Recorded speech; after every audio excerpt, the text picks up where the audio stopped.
ಒಂದು ದಿನ ರಾಮು ಎಂಬ ಯುವಕ ತನ್ನ ಸ್ನೇಹಿತರೊಂದಿಗೆ ಕಾಡಿನತ್ತ ಪ್ರವಾಸ ಹೊರಟಿದ್ದ.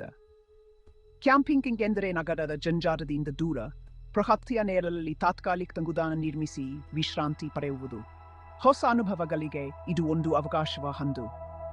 ರಾತ್ರಿಯಾಗುತ್ತಿದ್ದಂತೆ ಅವರೆಲ್ಲ ಒಟ್ಟೊಟ್ಟಿಗೆ ಅಡುಗೆ ಮಾಡಿ ತೊಟ್ಟರ್ ಹಂಚಿಕೊಂಡು ಸಂತೋಷದಿಂದ ಕುಳಿತಿದ್ದರು. ಆ ಸಂದರ್ಭದಲ್ಲಿ ಅಜ್ಜಿ ಗುಳ್ಳೆ ಎಂಬ ಆದ್ರವನ್ನು ಪರಸ್ಪರ ಕಲಿಸಿಕೊಂಡರು. ನೋಡಲು ಸರಳವಾಗಿ ಕಂಡರು, ಆಡದಲ್ಲಿ ಬಿರಿಲಿತ್ತು. ಕಲ್ಲುಗಳನ್ನು ಎಚ್ಚರಿಕೆಯಿಂದ ಗುಳ್ಳೆ ಮಾರಬೇಕಿತ್ತು, ಇಲ್ಲದಿದ್ದರೆ ಸೋಲು ಖಚಿತ. ಆಡದಲ್ಲಿ ಹುಚ್ಚುಚ್ಚುತನ, ಚರ್ಕಡಿಕೆ ಜೇರು ಇದ್ದರು. ಅವರಿಗೆಲ್ಲ ಭಾರ ಹುಚಿಯಾಗಿತ್ತು. ಕತ್ತಲೆಯ ರಾತ್ರಿಯಲ್ಲಿ ಕಲ್ಲಿನ ಹಾದಿಯಲ್ಲಿ ಮುಂದುವರಿಯುತ್ತಿದ್ದರು. ಕಾಡಿನಲ್ಲಿ ಕತ್ತಲು ದಟ್ಟವಾಗಿತ್ತು. ಪ್ರತಿಯೊಂದು ಶಬ್ದವ ಸ್ಪಷ್ಟವಾಗಿ ಕೇಳಿಸುತ್ತಿತ್ತು. ಇದ್ದಕ್ಕಿದ್ದಂತೆ ತಮ್ಮ ಹಿಂದಿನಿಂದ ಕನನೊವನಿಗಳು ಕೇಳಿಸಿದವು.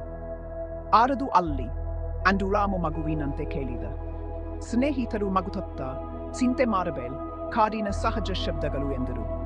ಆ ಧ್ವನಿಗಳು ಅಜ್ಜಿ ಗುಳ್ಳೆ ಆಡುತ್ತಿರುವಾಗ ಅವರ ಸಾಹಸವನ್ನು ಮತ್ತಷ್ಟು ರೋಮಾಂಚನಗೊಳಿಸಿದವು.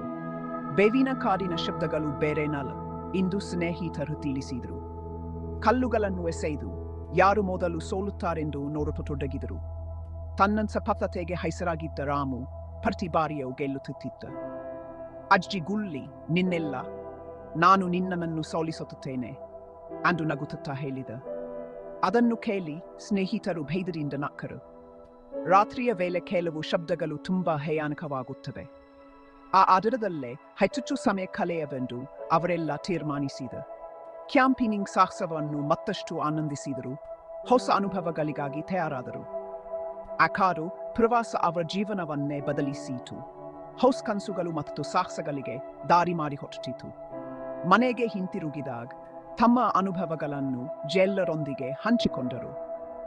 ಕ್ಯಾಂಪಿಂಗ್ ಮತ್ತು ಅಜ್ಜಿ ಗುಳ್ಳೆ ಆದ ಕಥೆಗಳನ್ನು ಹೇಳುತ್ತಾ ಮತ್ತಷ್ಟು ಸ್ನೇಹಿತರನ್ನು ಕ್ಯಾಂಪಿಂಗ್ಗೆ ಕರೆದುಕೊಂಡು ಹೋಗುವ ಯೋಜನೆ ಹಾಕಿದರು.